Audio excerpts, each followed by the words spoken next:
제갈량의 1차 북벌 때 이제 제갈량은 정말 혼신의 노력을 다 기울인 흔적이 있습니다. 일단 여기를 쳐들어가자마자 여기 호응이 있었다는 거는 그 전부터 미리 기밀하게 여기에 첩자들과 손동자들을 준비해 뒀다는 거고, 아마 몇 년에 걸쳐서 해놨겠죠.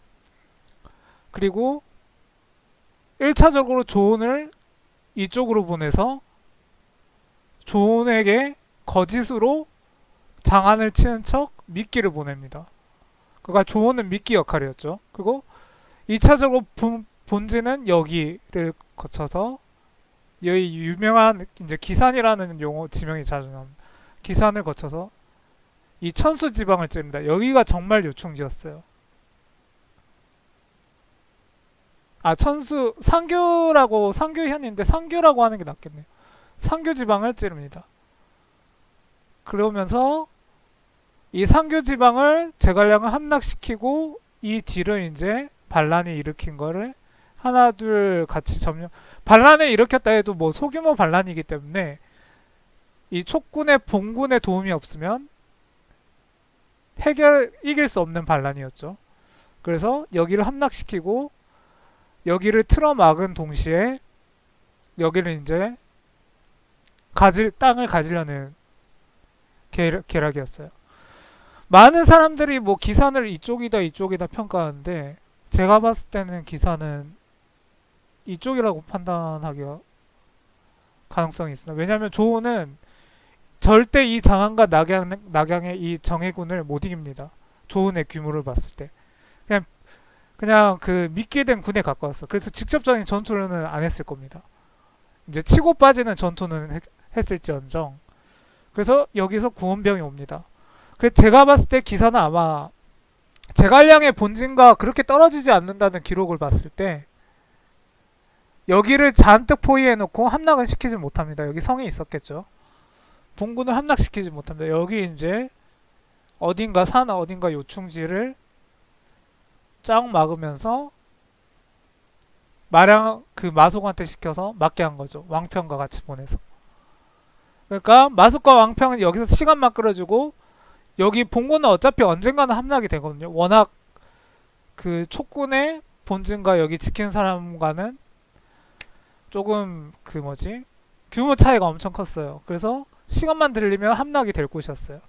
그리고 마속과 왕평은 여기서 버티면서 가정에서 버티면서 이제 여기를 차근히 하나둘씩 조금씩 보내면서 점령하면 됩니다. 여기도 이제 본군이 가고 여기도 본군이 가고. 근데 문제가 뭐냐? 마속과 왕평은 제갈량 말을 잘 들었어. 근데 마속이 요충지를 차지하라는 명을 무시하고 그냥 산에 진을 쳐버립니다. 왜 그랬는지는 잘 몰라요. 그거는 아직도 미지수입니다. 그래서 형편없이 뚫려버립니다. 여기 아예 그냥 고립이 돼버리니까 산에 이 위군의 정예군이 오는데 산 위에 진을 쳐버렸으니 그래서 형편없이 깨지고 제갈량은 함락도 시키지 못하는데 본군이 오니까 어쩝니까? 지금 기세상으로는 이거 100% 깨지겠죠. 여기는 아직 함락도 안 되고 바깥으로 적이 오고 이중으로 지금 적을 맞게 되니까 그러니까 신속한 후퇴를 결정하게 됩니다. 그러니까 제갈량은 항상 이 10만 병사를 최대한 많이 잃지 않으려고 했어요. 아까도 말했지만 잃으면은 총나라는 끝납니다. 그 병사가 전부예요. 위나라는 이 병사가 전부가 아니에요. 하지만 총나라는 이 병사가 전부입니다. 그래서 후다닥 도주를 하게 되고 마속은 요거까지만 했어도 위험했는데 아마 여러 역사서를 봤을 때 탈령을 또 했을 가능성이 높습니다. 왕평이 수습을 해서 패전병을 들여왔다고 하거든요. 마속은 탈령을 했던 기록이 몇 가지가 있어요. 탈령을 하다가 잡힌 거예요. 한중 쪽으로 아마 도망쳤던 모양인데 그러니까 또 패배까지 했는데 본인 혼자 도망쳤기 때문에 읍참 마속 울면서 마속을 처형합니다. 이거는 뭐 지금 와서는 뭐 마속을 처형하면 안 됐다 하지만 제갈량은 그 옛날에 그 법전을 대면서 어떤 사람도 그 사람의 최대한 능력치를 살리면은 유용하게 쓸 수 있다 해서 위헌하고 양의르도 썼던 인물입니다. 근데 마속도 충분히 썼을 거예요. 제갈량은 최대한 인재를 쓰려고 했던 사람이에요. 유비 밑에서도. 예를 들어서 음, 유명한 그게 있는데 그건 나중에 말하겠습니다. 여하튼 그런 제갈량도 울면서 마속을 뱉다. 어쩔 수가 없었어. 이거는 탈령까지 했는데 이런 걸 놔주면 이 한 나라의 한 나라의 큰 그 직책을 맡고 있는 사람이 탈령을 했는데 이거는 용서가 불가능했죠. 그래서 사람들의 반대도 있었지만 어쩔 수 없이 참수를 하고 눈물 머금고 한중을 후퇴했다. 여기서 사실상 북벌은 이제 망했다고 보시면 돼요. 왜냐면 위나라는 처음에는 제갈량이 초기 쳐들어올 거를 아예 생각을 못했어요. 총나라를 우습게 봤습니다. 왜냐면 오나라는 그 당시 250만 명, 향주와 여기 양주 지방을 합쳐서 총나라는 90만 명, 위나라는 450만 명. 그런데 장수도 변변찮았어요. 그 당시 위나라는 오히려 장수가 풀이 아니 그 오나라는 장수 풀이 괜찮았습니다. 전략 전술가인 육선부터 해서 최전방에서 뛰는 장수들도 많았어요. 하지만 총나라는 아시다시피 관우가 죽고 이릉대전으로 장수가 다 갈렸습니다. 주요 장수들이. 그리고 마초, 황충 이런 사람들도 자연사 병사를 해버렸고 어떻게 죽었는지 정확히 모릅니다. 그래서 총나라 대비를 많이 안 하고 있었죠. 위나라 쪽을 아니 오나라 쪽을 대비를 하고 있었죠. 위나라. 그렇기 때문에 호응이 가능했는데 총나라 이 녀석 봐라. 나라를 이끄는 그 뭐냐 책사에 불과한 제갈량이 군사를 이끌고 왔는데 그 운영도 좋아. 이 10만 명을 운영한다는 거는 아무나 할 수 있는 일은 아닙니다. 이거는 제갈량의 군사적 그거를 낮게 보는 사람도 많고 그것도 어느 정도 일리는 있지만 10만 명을 운영할 수 있는 거는 대단히 훌륭한 능력을 가졌다는 거예요. 오히려 큰 군세일수록 운영을 못해서 우왕좌왕하다가 지는 경우가 많습니다. 하지만 신속히 전진하고 신속히 후퇴를 한다는 점에서 봤을 때 제갈량도 어느 정도 군사적 통솔적인 능력은 있었던 건 확실합니다. 신속하게 후퇴합니다. 그래서 위나라는 깜짝 놀라서 대촉전선을 확실히 다져놓기 시작하죠. 이때부터 이제 여기에 8만 명 정도를 배치하면서 여기에도 낙양에도 상비군을 배치하고 대비를 철저하게 합니다. 여기에 정예의 인원들, 조진 같은 그 당시 인원들을 배치하기 시작해버리죠. 방심을 했을 때가 방심을 했던 1차 북벌이 가장 가능성 높았다. 그때 하다못해 가정을 틀어막고 여기를 다 차지했다면 역사는 달라졌을 수도 있다. 왜냐면 그 당시에는 미미하게나마 한나라에 반응하려는 세력들이 있었고 조회가 즉위한 지 얼마 안 돼서 위나라 내부 사정이 불안정했다. 하지만 이 북벌이 실패함으로써 여기 내부 세력들은 철저하게 숙청을 당하고 조회는 오히려 탄탄한 입지를 구성하게 됩니다. 그러니까 화가 복이 된 거죠. 이 이후로는 이 위 입장에서도 군사가 많아도 사방의 적이었기 때문에 오나라랑 총나라는 연합이었고 위에서는 흉노가 쳐들어오기 있었기 때문에 거의 수비적인 역할로 돌아섭니다. 보통 옛날 사람들은 공격대 수비는 3대1을 했거든요. 그러니까는 수비하는 곳을 공격하려면 3배 많은 인원이 필요하다고 봤어요. 일반적으로 양 팀의 전략과 통솔이 비슷하다고 봤을 때. 근데 더 병사도 좋고 더 지형도 좋고 그런데 수비적으로 가버려. 제갈량 입장에서는 답이 없어져 버려요. 정말 안쓰럽게도.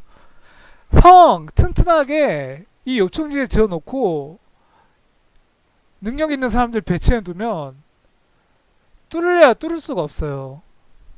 정말 안타깝게도. 그 제갈량이 그래서 항상 했던 건 뭐냐, 이 오나라랑 연계해서 오나라가 합비를 치면 동시에 치는 이런 계략을 선보이는데 오나라는 간만 봅니다. 왜냐하면 오나라가 이 합비를 몇 번 쳤는데 실패해요. 그리고 여기는 쳐봤자 아무 의미가 없는 게 뭐냐, 오나라는 수군에 강하지 육군은 이 말이 많이 나오는 기주부터 해서 압도적으로 위나라가 강합니다. 그러니까 오나라가 여기를 쳐서 함량을 쳐봤자 이 평지에서는 답이 안 나와요. 금방 뺏기고 대피할 거예요. 그나마 이 합비를 어떻게든 치고자 하는데 조금이라도 조회가 오는 기색을 보이면 금방 후퇴해버립니다. 그러니까 오나라도 간만 보는 거죠. 이게 어쩔 수 없죠. 그러니까 이 지형, 장강이란 지형을 이용해서 오나라도 버틸 수 있었던 거고 이 총나라도 이 산맥을 이용해서 버틸 수 있었던 거예요. 이 위나라의 육군 앞에서는. 그 제갈량은 연속해서 실패를 하게 됩니다. 그래서 마지막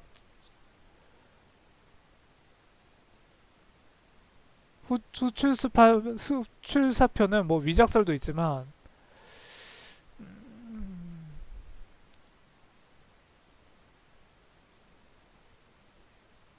약간 그 오나라에서 나왔던, 왜 위작이 있냐면 오나라의 제갈각이라는 인물한테서 나왔던 발언이기 때문에, 나왔던 기록이기 때문에 위작이라는 논란이 있는데 거기에서 오나라를 까는 내용이 나와요. 후출사표에.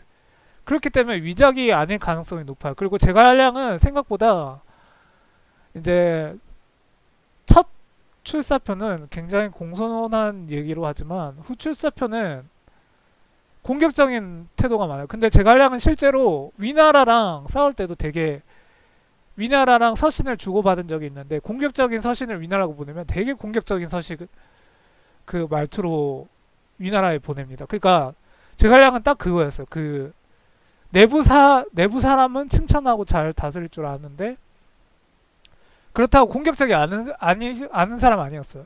단호할 땐 정말 단호한 사람이라 위나라를 깔 땐 이 한나라에 대한 충도 보이지 않고 이 괘씸한 놈들아 이런 식으로 까요. 엄청 세게. 그래서 후출사표도 되게 제가 봤을 때는 어느 정도는 뭐 제갈각이 고쳤음 거는 있을지 모를지언정 어느 정도는 일리가 있다고 보고 후출사표에서도 엄청 어려움을 많이 나타냅니다.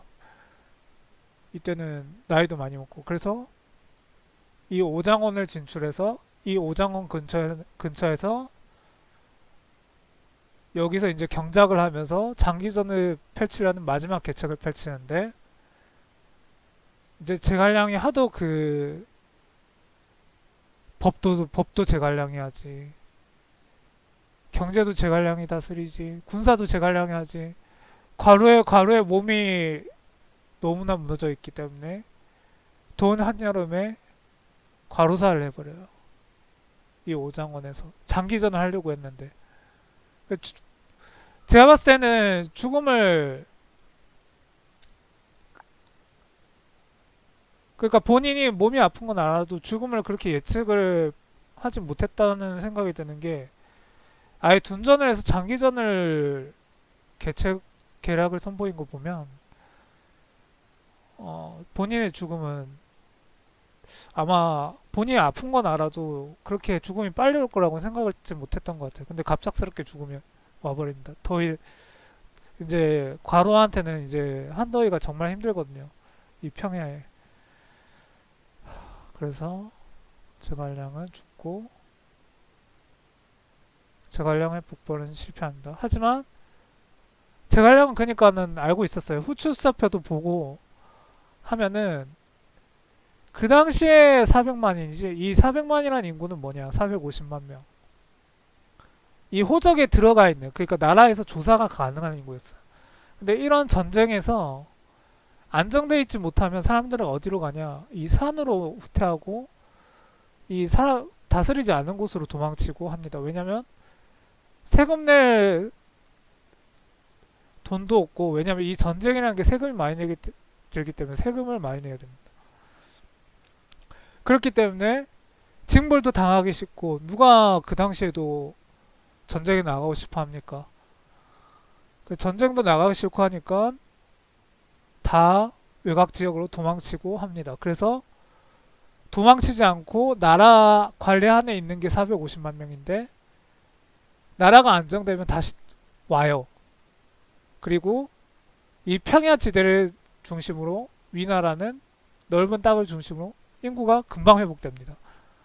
그러니까 좀 사람을 숫자로 평가하기 그런데 뭐 5만 명이 죽어도 금방 회복되는 거죠. 하지만 여기서는 5만 명이 죽으면 금방 회복되지 않아요.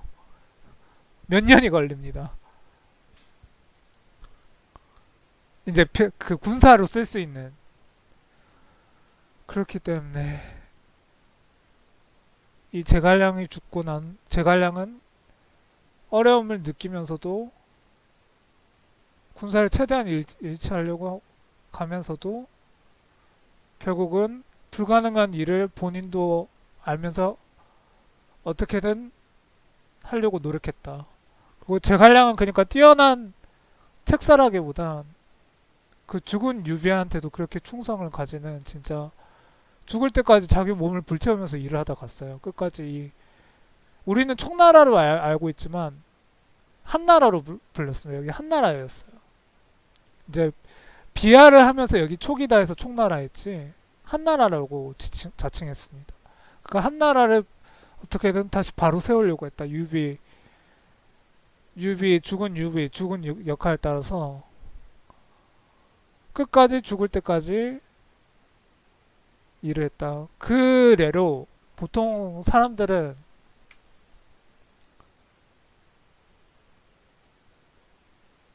자기한테 못한 사람들을 위해선 사당을 세워주지 않아요. 근데 제갈량이 이렇게 전쟁을 자주 했음에도 불구하고 경제적으로도 윤택하게 했고 법으로도 매우 공평하고 공정하게 했기 때문에 사람들이 제갈량의 슬픔을 그렇게 슬퍼했답니다. 그래서 사당을 막 세워줬다. 이게 얼마나 힘든 일이냐. 여러분 전쟁을 제갈량 본인이 일으켰어요. 그리고 자기 뭐 세금을 내야 됩니다. 자기 막 세금을 막 40% 50%막 우리가 내야 된다 생각을 해봐요. 예를 들어서 그리고 막 자기 막 자식도 보내야 되고 본인도 전쟁을 나가야 돼요. 그럼 욕 나오겠죠. 아니 그냥 우리 평화롭게 지키면 안 돼? 욕 나오겠죠. 근데 제갈량은 그 유비의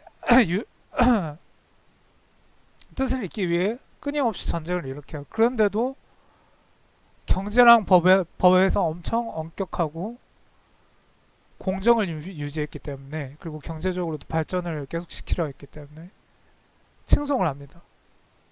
죽어서도 슬퍼하고 죽고 난 후에도 여기서 한 오래 산 노인이 있는데 80년 넘게 제갈량만한 사람이 없었다. 그러니까 대단히 내정적으로 훌륭했던 사람이에요.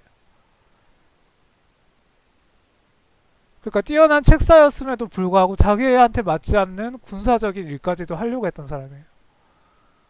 그러니까 이 제갈량의 충은 눈물겹습니다. 이거는 본인도 이 시세를 알면서도 쳐들어간다는 게 결코 쉬운 일이 아니에요.